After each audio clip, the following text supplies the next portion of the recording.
Well, joining me now, the second most senior Democrat in the Senate, who you just saw there, Ron Wyden of Oregon. He is the ranking member of the Senate Finance Committee. His new book, It Takes Chutzpah, How to Fight Fearlessly for Progressive Change. It came out this week. And Senator, big congratulations on this new book. I have a copy myself, and we're going to get to all that in a moment. But let's begin with Scott Bessent's defense of Trump's potential tariff increases. We heard the response. Were you satisfied with it?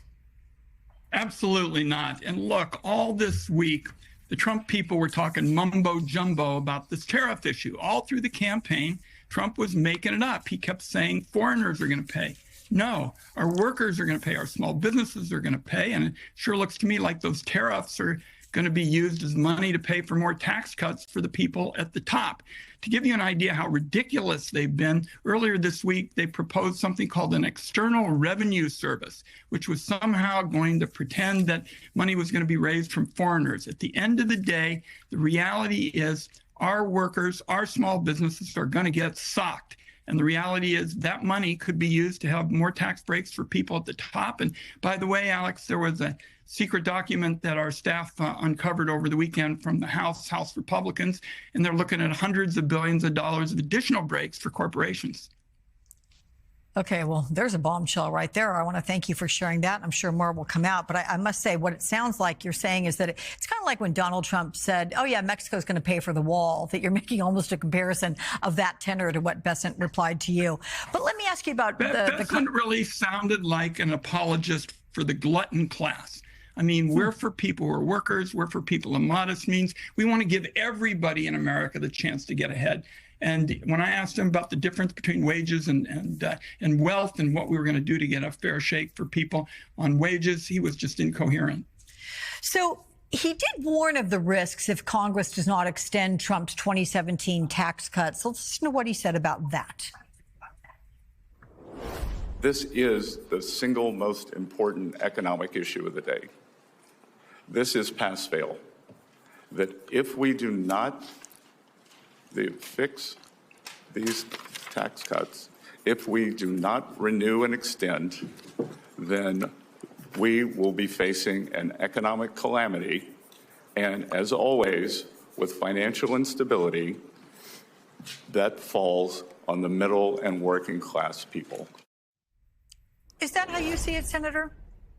I don't. This is a slogan for helping the glutton class. Here's the situation in 2017. If you look at the 2017, tax bill, now they want to supercharge it with more breaks for the people at the top. 2017, in terms of the average tax cut, it was much greater for the people at the top than it was for people in the middle or the folks of modest means. We want a tax bill that gives everybody in America the chance to get ahead, and that's what we're going to push for. And by the way, it's going to take a lot of chutzpah to go after these big special interests and take them on.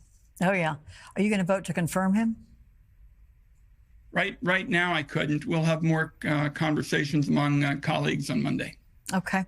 As a member of the Senate Intelligence Committee, you're also going to take part in the confirmation hearing for Tulsi Gabbard as Director of National Intelligence, which has been delayed due to some paperwork issues, as we understand it. What do you need to hear from her, and do you expect you will hear that?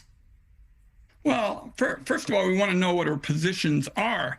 She started out saying that she was against the Foreign Intelligence Surveillance Act. Then some Republicans got to her and they said now she's for it. We have huge challenges here. You mentioned TikTok. TikTok is part of the debate, and Salt Typhoon is part of it as well, where the Chinese, like on Salt Typhoon, are trying to climb around our phone systems and do surveillance on law-abiding Americans. We need somebody in this position who really knows what they're doing, and I have serious questions whether that's Tulsi Gabbard. Yeah, I want to have my director, Sean, put up a full screen on what you wrote about relative to TikTok, because you've introduced extending the TikTok deadline by 270 days with some legislation. Here's the warning, quote, the rushed divestment of TikTok is a huge giveaway to Donald Trump and his cronies who are poised to scoop up a massive social media company and turn it into another partisan mouthpiece. So as a member of the Intelligence Committee, you understand the national security implications here. And, you have long been a proponent for privacy rights. So give me a sense of what's behind this move to delay it. And do you expect the Biden administration to act in the next 24 hours, or is that a closed book? Well, first of all, Senator Markey, Senator Booker, a group of us wanted a delay to find a legitimate American buyer. For example, I could see a scenario where Trump would step in and try to do something to wire a deal between China and Elon Musk, his big contributor. That would look pretty corrupt to me, and I'm going to be watching out for that. What about the Supreme Court, which ruled that the law does not violate the free speech rights of TikTok users, but you're concerned about First Amendment violations? How so? Well, I've always felt the founding fathers in their writings, Alex, always said that the First Amendment was the most important amendment. It was actually more important than government in many of their writings. So you start with the proposition that we want to have those voices. We want to have the First Amendment being secure. I do think that China represents a very real threat. That's why I've been leading the push against Salt Typhoon. But striking a balance is something that's doable, but you have to have a transparent process. Find a good American owner. That's what Senator Markey, Senator Booker, and I are looking for. And yet the TikTok CEO, as you know, is expected to attend Trump's inauguration on Monday alongside other tech execs. That includes Elon Musk, Mark Zuckerberg, Jeff Bezos, Tim Cook, and others. President Biden warned of a tech Let me mention just real quickly, Alex, Mark Zuckerberg toadying up to Trump, I think is really awful, because basically what he's trying to do is move us back towards some sort of reconsolidation with just the biggest players. That was the internet before the last few years. We cannot go back there, but that's what Zuckerberg is looking at, is reconsolidating media with the big guys. So given what President Biden warned of, the big industrial complex, tech industrial complex during his farewell speech Wednesday night, how do you overall measure their influence? And sounds like you're sharing President Biden's concerns. If you look at it, the cabinet to be is just full of billionaires, and we want everybody to have a chance to get ahead. The reality is a firefighter and a nurse pay taxes with every single paycheck. That same reality is if you're a billionaire and you want to buy, borrow, and die in terms of your economic decisions, you can pay little or nothing for years on end.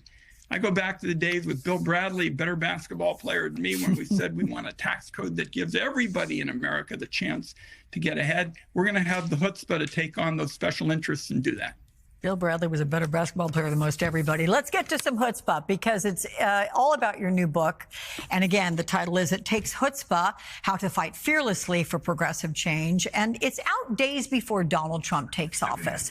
Give me a sense of where the progressive movement stands today. And did the election results create setbacks? And I'm curious the top advice, sir, that you offer in this book for moving forward with change. Excuse me. The big issue is to make sure that we focus on the economics that are the big challenge for working class people.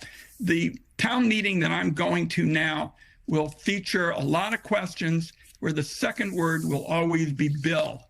It might be grocery bill, it might be electric bill, it might be medical bill. And I think that we lost our way in the last few weeks of the campaign on those economic issues, and you get hit by inflation. Gerald Ford always saw years ago how serious that was. That's what we're going to make our focus, and it's going to mean taking on these big lobbies. I mean, they have huge arrays of talent, accountants and lawyers. We know what we're up against, but political change doesn't start in Washington, D.C. and trickle down. It's almost always bottoms up. And we can win these fights with some chutzpah, which is basically the indispensable tool for making change for the better in America. Okay. Well, I'm going to keep this book around, and I hope we cross paths. I'd love you to sign it for me. But again, everyone, it's the book. It Takes Chutzpah, How to Fight Fearlessly for Progressive Change. Senator Ron Wyden, thank you so much for your time with us. Much appreciated, sir.